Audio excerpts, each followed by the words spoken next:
గుమ్మడికాయ దప్పడం అబ్బా చూస్తుంటే నోరూరిపోతుందండి. ఎంత బాగుంటుందో ఈ టేస్ట్ అయితే నాకు చాలా ఇష్టం.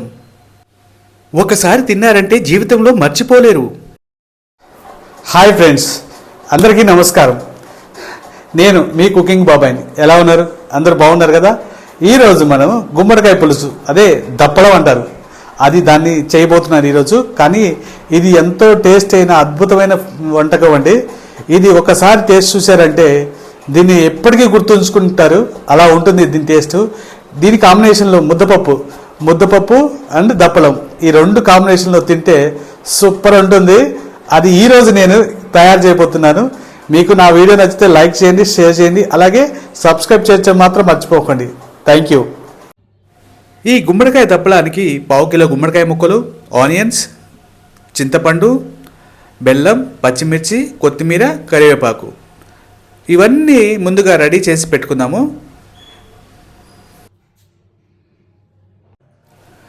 ఒక మీడియం సైజు ఉన్న ఉల్లిపాయని మరీ సన్నగా తరగొద్దండి, కొద్దిగా మీడియం ముక్కలు తరగాలి. వీటిని ఈ కూరకి ఇలా ఈ సైజు ముక్కలు అయితే బాగుంటుంది. ఇలా తరిగి పక్కన పెట్టుకుందాము. అలాగే గుమ్మడికాయ ముక్కలను కూడా మరీ సన్నగా కూడా కదండి, మరీ పెద్ద ముక్కలు వద్దు, మరీ సన్న ముక్కలు వద్దు. ఇలా ఈ సైజు ముక్కలు ఉంటే సరిపోతుంది. తొక్క తీయకుండానే కట్ చేయాలండి. ఓకే, ఇలా కట్ చేసి పక్కన పెట్టుకుందాం. అలాగే 2 పచ్చిమిర్చి తీసుకొని ఇలా చీలికలు చేద్దాము. ఇక చింతపండు తీసుకున్నాం కదా, అది ఒక నిమ్మకాయ సైజ్ అంత చింతపండు తీసుకొని శుభ్రంగా కడిగి నీళ్ళలో నానబెడతాము. ఇప్పుడు ఒక బాండీలో ఆయిల్ వేసి వేడి చేద్దాము. ఇందులో పచ్చిశనగపప్పు ఇవి కొంచెం దోరగా వేయించాలి. అలాగే కొంచెం ఆవాలు, ఇక ఇందులోనే జీలకర్ర వేసి వీటిని దోరగా వేయించాలి. ఈ దోరగా వేగిన తర్వాత పచ్చిమిర్చి చీలికలు వేసి కొంచెం అటు ఇటు తిప్పేసి ఫ్రై చేద్దాము.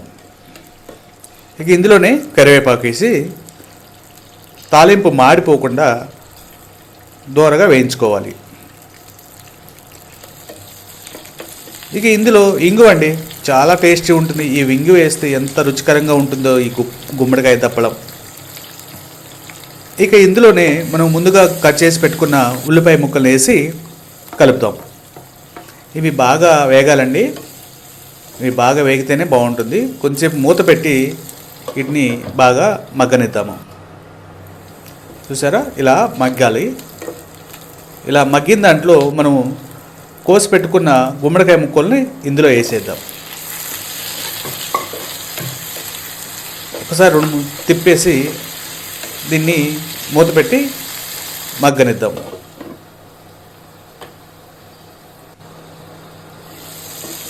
ఇలా కొద్దిసేపు మగ్గిన తర్వాత ఇప్పుడు కారం, మీకు రుచికి సరిపడినంత కారం అండ్ ఉప్పు, అలాగే 1 స్పూను ధనియాల పొడి, వీటినన్నిటిని బాగా మిక్స్ చేసి బాగా మగ్గనివ్వాలి.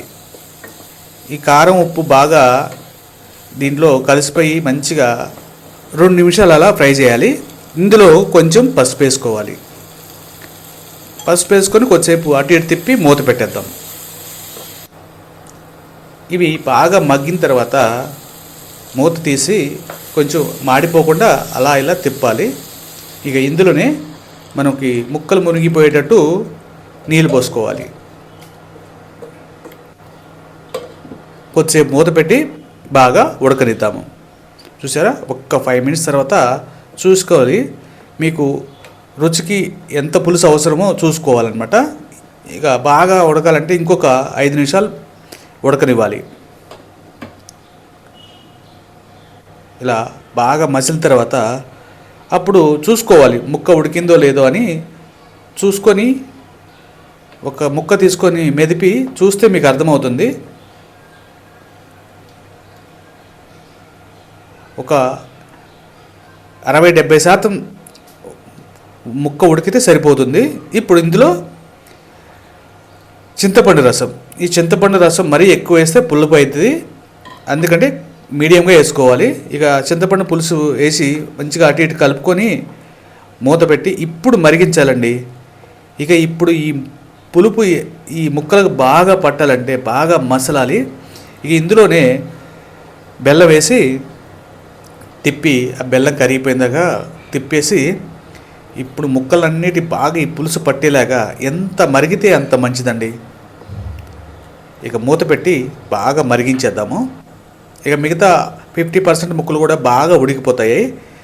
ఒకసారి మీరు మూత తీసి చూసారంటే తెలిసిపోతుంది.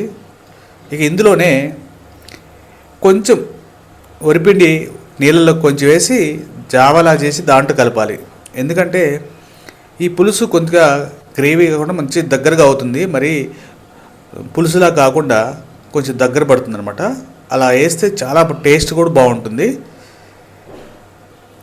ఇక బాగా ఉడకబెట్టిన తర్వాత చూస్తే కూర అంతా దగ్గరగా అవుతుంది. చూసారా, ఇలా మరీ పులుసు కాకుండా చూసారా ఇలా బాగుంటుంది. చూడటానికి టేస్ట్ కూడా చాలా బాగుంటుంది. అయిపోయిందండి. ఇంకా లాస్ట్లో మనం కొత్తిమీర చల్లుకుంటే ఈ గుమ్మడికాయ దప్పలం రెడీ అయిపోయినట్టే. ఇక ఇందులో ముద్దపప్పు నేను ముందుగానే వండానండి. ఇక ఎందుకు ఆలస్యం, ఆకలేస్తుంది, తిందాం రండి.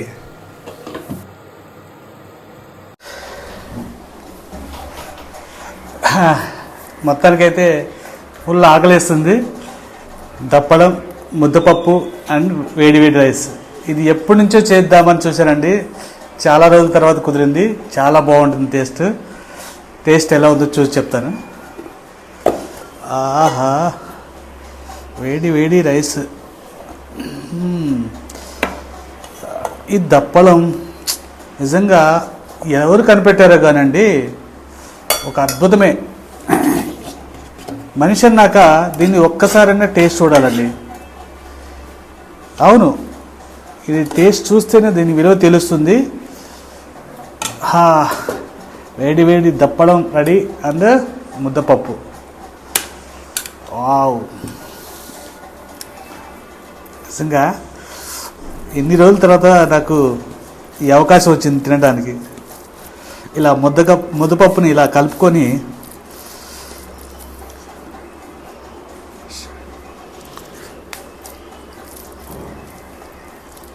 అబ్బాబ్బాబ్బా, అద్భుతం, సూపర్ అండి. Very nice. సూపర్ అంటే సూపర్ ఉంది. సూపర్ కుదిరిందండి. కుదరటం కూడా సూపర్గా ఉంది. బా,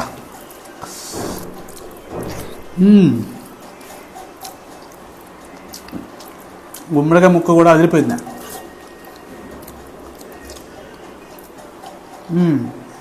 నా వీడియోకి ఒక లైక్ చేయండి ప్లీజ్.